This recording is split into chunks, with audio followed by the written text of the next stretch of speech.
Yeah.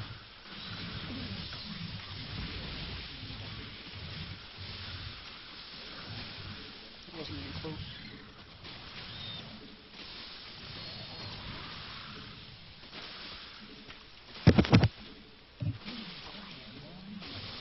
This guy plays really, really stupid. He just creamed me with his really stupid play. Well, it's like the first game he went 10 pool with like some like 20 speed lane attack, and now he does one base roach speed with +1. It's extremely all in. Like if he would have had 5 more roaches and held this, then he would have had no chance whatsoever. Yeah, but he has a good timing and I'm dead now. So, alright, well, GG.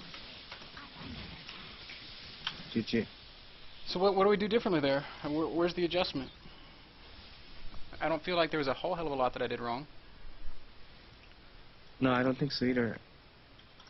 It's like, it was literally like a 2-second thing, like a 3-second thing, where if you had 5 or 6 more roaches, you would have held it, I think so, quite easily. But, yeah, shit like that can happen. Right. I really don't know what to tell you that you could do better, other than you should have, I would have just played with 1 queen at the beginning and get a roach warren, and then I would have gotten like 4 or 5 roaches, and if I established that he was not rushing me, I would have just tried to pressure him, because when you pressure him you also get a lot of scouting information. Right. And then you know, like, if he keeps making roaches to stop your attack, then he's going to make roaches and he's not going to make a spire.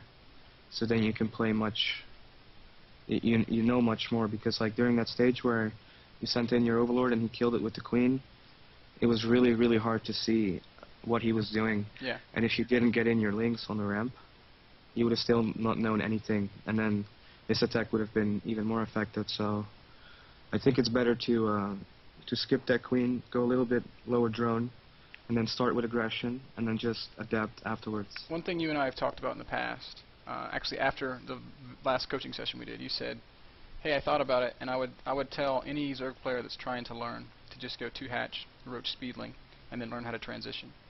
Do you feel like we would have been better off if we'd approached it like that? Yeah, I feel like in ZVZ, because scouting is so unreliable, overlords are so slow and they can just kill it with a queen, being very aggressive early game is a really good way to like just keep in control of the game, because if you're attacking, then he has to make units to defend, so you like keep a check on his drone count, and you can make decisions, better decision based on what you see, because your attack is also like a scout. So I feel like to really understand when to make units or when to make drones, it's best to start out with a build that will give you a lot of aggression, and then as you play more, you can start playing more like reactively. Those corners, yeah.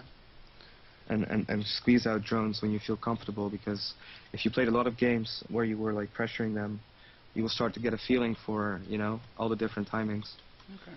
So I think also in that game, even against 1 base, as soon as you see that he's not rushing, you can switch and you can put aggression on him, because 1 base with roaches on a ramp is impossible to scout any other way except than to attack it. Yeah, I kind of feel the same way. I do think that if we had put on some, like you said, cut the drones, put on some pressure with the lings and the roaches, he has to cut drones also to defend, and then he reveals what he's doing. And to begin with, you have a better economy than he does. Yeah. So yeah. If you make an attack, pump drones during the attack, you're going to know what he's doing, you're going to be ahead in economy, and you're going to be able to make the correct decision on how to follow up, because he has to keep making roaches to defend you. So you can worry a bit less about mutilisks. And But also one thing you definitely should do in ZVZ is you need to send the first overlord to the expansion, and then the second overlord has to be around his base somewhere, because you would have had gotten in at a better angle if you had a second overlord at the right side of his base. So it seems to be you seem to only send the first overlord towards your opponent. Yeah. But you also got to send the second one as well, just for scouting purposes. Okay. And I actually think it's like that in every matchup. Like you're going to play against Protoss right now, so you need to have that second overlord that you aren't going to find him fast with. You need to send it around the map to the back of his base, so you can always send it in at any time if you need to know what he's making. Okay. All right. Awesome stuff. So we're gonna play ZVP now. I'll be completely honest with you. I feel very blind a lot of time in ZVZ, and I feel very naked in ZVZ. I feel like ZVP is a matchup I kind of understand a little more. So I feel a little more confident going into this game. You've been playing around with the Link Bailing stuff? No. I've been going back to a Roach Hydra style, and I've been incorporating a lot of multi-prong attacks and a lot of drops, and I've been having success with that. That's something I'm very comfortable with, so I look forward to seeing your ZVP in action.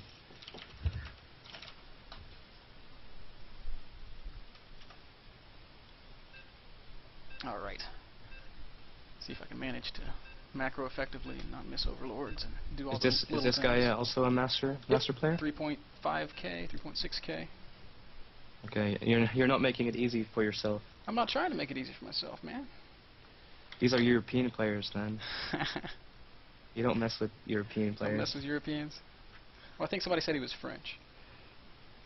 He's French. He should be easy. Man, I shouldn't make such jokes about the French. I really don't have any French friends. I have French friends, but I can still laugh at them for being French. I have French-Canadian friends. Those might be even worse. Like wannabe French. Yeah. Alright, so I'm definitely going to be opening Speedling into Expand, into whatever. My recent philosophy in this matchup has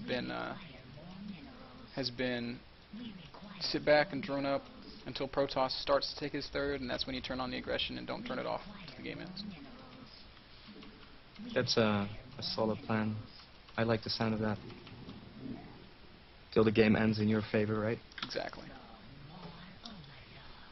I took a game off in control playing this style just the other day, so felt pretty. Very nice. Felt pretty good.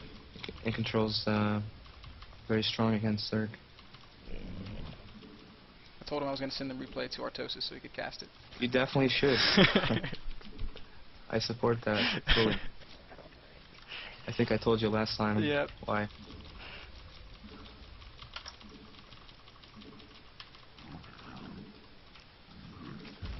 I feel like this matchup is it's very important to establish what Protoss is going to do. Yeah. Because there's so little room for So you're telling me to drone scout right now? mistakes. I would really like it if your first overlord was going into a direction where it could eventually hang over as natural, like behind it, and then your second overlord should go to where your first overlord is right now, so you can eventually scout his base if you would need to. Gotcha. I think the only matchup where you want to send your second overlord to your natural is going to be ZVT, because you need to see if he's going to make a bunker somewhere, and you're drone scouting there, so. Yep. Okay. My gateway feels a little late to me. Am I wrong? I think it's pretty normal. Okay. It's a fast core, so right now you kind of want to know if he's going to take a second gas. Yeah. And then the next thing you want to know is what his first core unit is going to be. So sentry or stalker. Sentry meaning either probably an expand. Or an MC style 4-gate, which is going to be a million of. Or something weird, which is going to be MLG. a later 4-gate, so it gives you more time. Did you watch the So, MLG or the GSL finals? I tried to. It was like in the morning, so I turned it on my TV and I was laying in bed and I dozed off. Like, yeah, I do that too.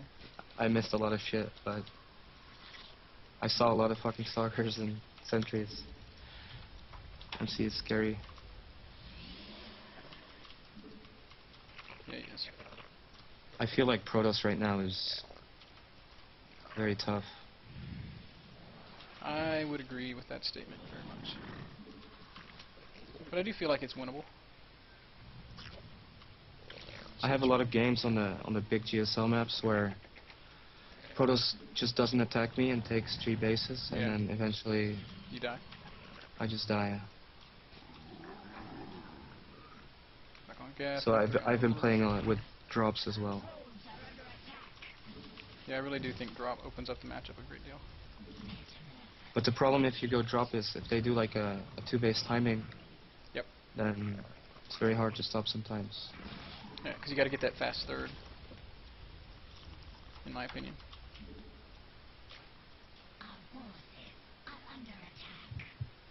Did you lose 1 Overlord so far? No, I haven't lost any. Okay.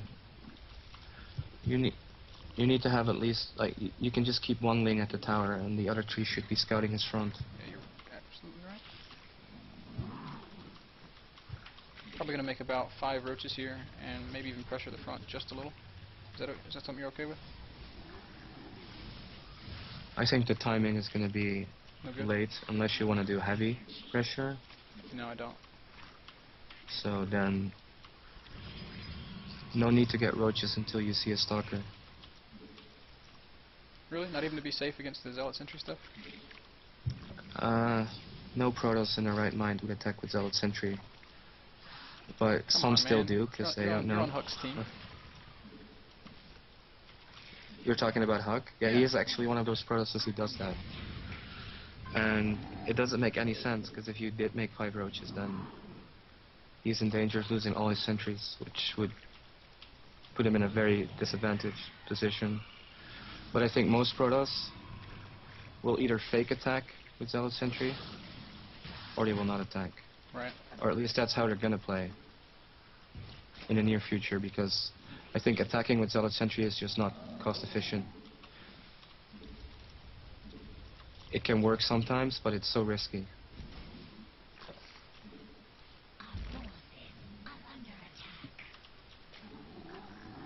So you saw a forge. Yep.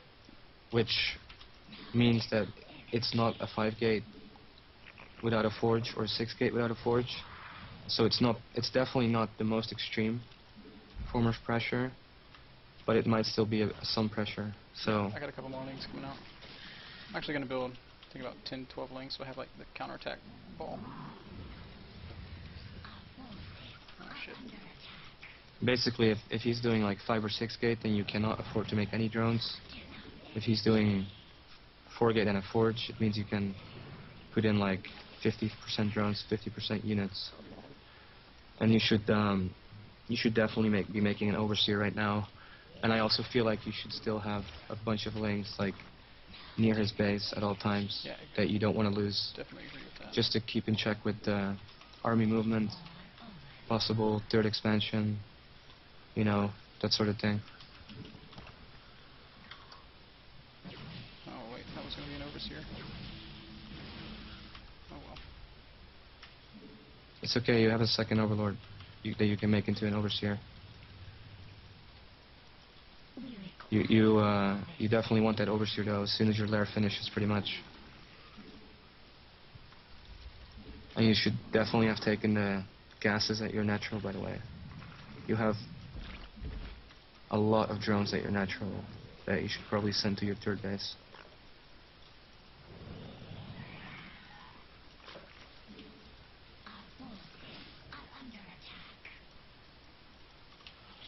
Overlord speed is good, and I think you should get Burrow. Do you see the observer at your natural? No, I didn't. In your main now? Come back with my overseer here in a sec.